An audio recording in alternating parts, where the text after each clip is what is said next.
ఎలక్షన్లు అయిపోయాయి. దాదాపుగా 6 నెలలు దాటింది. 6 నెలలు దాటిన పరిస్థితుల మధ్య మళ్ళీ పార్టీని మనం సమాయత్తం చేసే దిశగా అడుగులు వేస్తూ ఈరోజు అందరం కూడా ఇక్కడ కలుస్తూ ఉన్నాం. ప్రజలందరూ కూడా ఈరోజు నిలదీసే పరిస్థితిలోకి ప్రజలంతా వస్తూ ఉన్నారు. ఏమైనా 15,000 అని చెప్పి చిన్నపిల్లలు అడుగుతూ ఉన్నారు. ఏమైనా 18,000 అని చెప్పి వాళ్ళ అమ్మలు అడుగుతూ ఉన్నారు. ఏమైనా 48,000 అని చెప్పి ఆ అమ్మమ్మలు అడుగుతూ ఉన్నారు. ఏమైంది 36,000 అని చెప్పి చిన్నపిల్లలు ఉద్యోగం కోసం ఎదుగుతూ ఉన్న పిల్లలు అడుగుతూ ఉన్నారు. ఏమైంది 20,000 అని చెప్పి రైతన్నలు అడుగుతూ ఉన్నారు. వీళ్ళకి ఎవ్వరికీ కూడా చంద్రబాబు నాయుడు అనే వ్యక్తి, వాళ్ళ పార్టీకి సంబంధించిన క్యాడర్ సమాధానం చెప్పలేని పరిస్థితిలో వాళ్ళ పార్టీ, వాళ్ళ పెద్దలు అందరూ కూడా ఏం చేస్తూ ఉన్నారు? Diversion politics. ప్రతిరోజు ప్రతి నెల ఒక టాపిక్ తీసుకొస్తారు. ఏదో ఒక టాపిక్ తీసుకొచ్చి గోబల్స్ ప్రచారంలో భాగంగా ప్రతి ఒక్కడు దాన్ని అందుకుంటారు.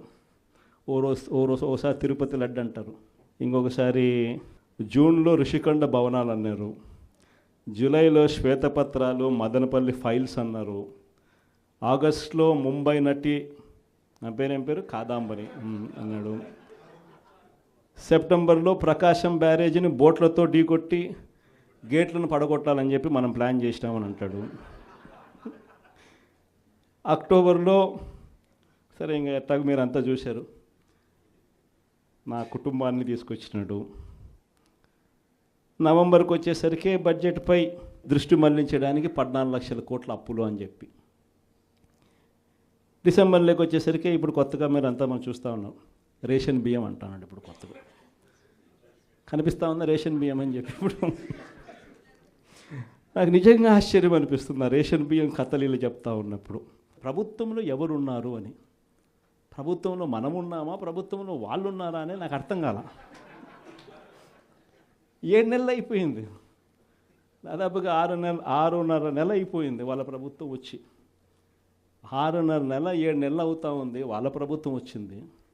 ఎమ్మెల్యేలు వాళ్ళు, మంత్రులు వాళ్ళు, కలెక్టర్లు వాళ్ళు, జాయింట్ కలెక్టర్లు వాళ్ళు, పోలీసులు వాళ్ళు, ఎంఆర్ఓలు వాళ్ళ అధికారులే, చెక్ పోస్టులు వాళ్ళవి, అన్నీ వాళ్ళవే. ఇవన్నీ దాటుకొని మళ్ళీ పోర్టుకు వచ్చింతే పోర్టులో కస్టమ్స్ అధికారులు, పోర్టులో సిఐఎస్ఎఫ్ పోలీసులు, ఇవన్నీ కూడా వీళ్ళు పొత్తులో ఉన్న కేంద్ర ప్రభుత్వం మనుషులు. మరి ఇవన్నీ దాటుకొని ఏదైనా మెటీరియల్ బోటులోకి పోగలుగుతుందా? ఆశ్చర్యం ఏమిటంటే ఈయన పోయిన బోటు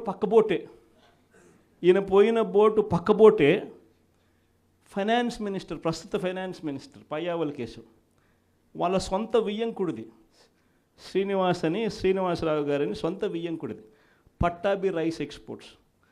ఆయన ఎక్స్పోర్ట్ చేస్తున్నాడు పక్కన, అదే పోర్ట్లోనే పక్కన. అడిగిపోడు దీంట్లోకి వచ్చి మాట్లాడతాడు. నాకు ఆశ్చర్యం అనిపించింది, అసలు ఏందిరా నాయన ఇది, ఎవరు ప్రభుత్వంలో ఉన్నాము, ఎవడు చేస్తూ ఉన్నాడు అని చెప్పి. వైఎస్ఆర్సీపీలో మన కార్యకర్తలు మనోళ్ళందరూ వ్యవస్థీకృత నేరాలంట. అసలు వ్యవస్థీకృత నేరాలు చేస్తూ ఉండేది ఎవరు? చేస్తూ ఉండదు వాళ్ళు, చేసింది వాళ్ళు, మన మీద ఏళ్ళెత్తి చూపిస్తూ ఉండరు.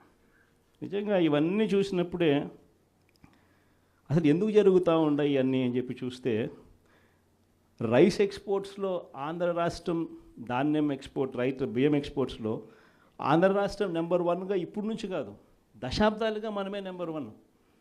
తెలంగాణ నుంచి బియ్యం మన దగ్గరికే వస్తుంది, ఆంధ్ర నుంచి రైతులు పండించిన బియ్యాన్ని ఇక్కడి నుంచి ఎక్స్పోర్ట్ చేస్తారు. అదే తప్పేం కాదు, ఎప్పటి నుంచో దశాబ్దాలుగా జరుగుతూ ఉంది. ఆంధ్రాలో రైట్ ఎక్స్పోర్ట్స్ నెంబర్ 1. అందులో ఈ పయ్యావుల కేశవ్ వాళ్ళ వియంకుడు, ఈ పట్టాభి రైట్ ఎక్స్పోర్ట్స్, ఈయన ఆంధ్రాలో నెంబర్ 1. ఇది నిజంగా ఇది కొత్త ఏం కాదు.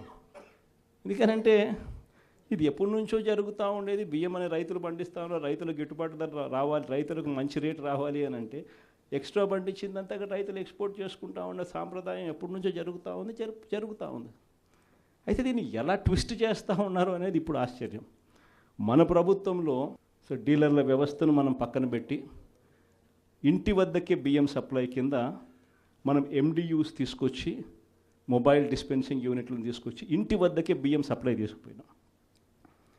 మొట్టమొదటిసారిగా మనం బియ్యం క్వాలిటీని పెంచినాం. మధ్యస్థు సన్నకార బియ్యం ప్రమోట్ చేసినాం, ఇవ్వడం.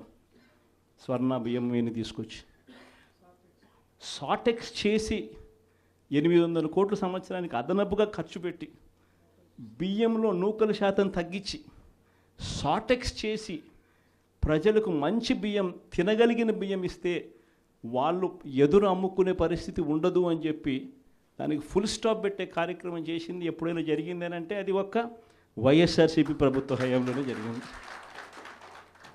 ఈరోజు వీళ్ళు ఏం చేస్తూ ఉంటారు?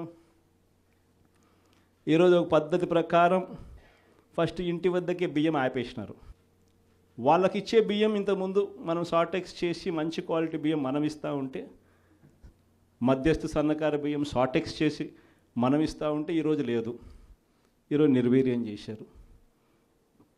చేసి వీళ్ళు ఇవన్నీ చేస్తూ ఉండి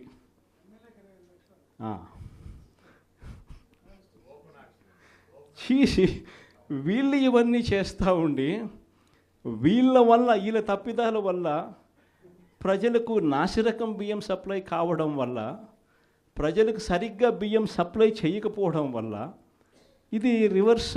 ప్రజల దగ్గర నుంచి ఈ డీలర్లు కొనుక్కోవడం, ఈ డీలర్ల దగ్గర నుంచి ఎమ్మెల్యేలు తీసుకోవడం, ఎమ్మెల్యేల దగ్గర నుంచి ఎక్స్పోర్ట్స్. ఇది జరుగుతూ ఉండదు. ఇప్పుడు తప్పు వీళ్ళు చేస్తూ ఉండి ఇంకొకరి మీద ఏళ్ళెత్తి చూపిస్తారు. మన హయాంలో దళారీ వ్యవస్థను పూర్తిగా తీసేసి ప్రతి రైతుకు కనీస మద్దతు ధర ఖచ్చితంగా వచ్చేట్టుగా ఆర్బీకేలే వాళ్లకు పేమెంట్ స్లిప్స్ ఇచ్చేట్టుగా మన ప్రభుత్వంలో జరిగితే, రైతుకు ఏ మిల్లుకు తాను పోవాలి అనేది పూర్తిగా పక్కన పెట్టేసి పలాని మిల్లుకే మీరు పోవాలి అనేది తీసేసి రైతుకు మిల్లర్కు సంబంధం లేకుండా చేసిన పాలన మంది. ఆర్బీకే దగ్గరనే మీకు ఎంత రేటు వస్తుంది అని చెప్పి అక్కడే స్లిప్స్ ఇచ్చే కార్యక్రమం జరిగింది, మన హయాంలో జరిగింది. ఈరోజు ఏం జరుగుతూ ఉంది? రైతులు పంట చేతికి వచ్చేసరికి ఈ క్రాప్ లేదు, ఆర్బీకే వ్యవస్థ నీరు గారిపోయింది, ఆర్బీకే దగ్గర కొనుగోలు చేసేవాడు లేడు. సో రైతులు గత్యంతరం లేక మిల్లర్ల దగ్గరికి పోవడం, మిల్లర్లు 300 రూపాయలు 400 రూపాయలు తక్కువ రేటు కొనుగోలు చేయడం, ఇది ఇప్పుడు జరుగుతూ ఉంది. అన్ని రకాలుగా సర్వనాశనం చేస్తూ ఉన్న ఈ పరిస్థితుల మధ్య, ఈ డైవర్షన్ పాలిటిక్స్ మధ్య ఈరోజు మనం పార్టీ బలోపేతంతో పాటు ప్రజల తరపున మనం నిలబడడానికి ఏ రకమైన ఉద్యమం చేయాలి, ఎలా ఉద్యమాలు చేయాలి అని చెప్పి ఆలోచన చేయడానికి మనం అంతా కూడా ఈరోజు సన్నద్ధమైనాం. ఎందుకంటే ప్రజల తరపున మళ్ళీ పోరాటం చేయాల్సిన సమయం వచ్చింది. ప్రజల తరపున ప్రజలకు దగ్గర కావాల్సిన సమయం వచ్చింది. ప్రజలు ఇబ్బందుల్లో ఉన్నప్పుడు మనం ఉన్నాము అన్న భరోసా ప్రజలకు మనం ఇవ్వాలి. ప్రతి అడుగులోనూ వ్యతిరేకతే. ఒకవైపున చేయాల్సిన ఏ మంచి పని జరగలేదు. సూపర్ 6లు లేవు, సూపర్ 7లు లేవు. మరోవైపున వ్యవస్థలన్నీ పూర్తిగా నీరు గారిపోయాయి. విద్యారంగం కానీ, వైద్య రంగం కానీ, వ్యవసాయ రంగం కానీ, డోర్ డెలివరీ కానీ, గవర్నెన్స్ కానీ. మరోవైపున చూస్తే బాధుడే బాధుడు. కరెంటు బిల్లులు ఈరోజు ముట్టుకుంటే ఈ నెల స్టార్ట్ అయింది.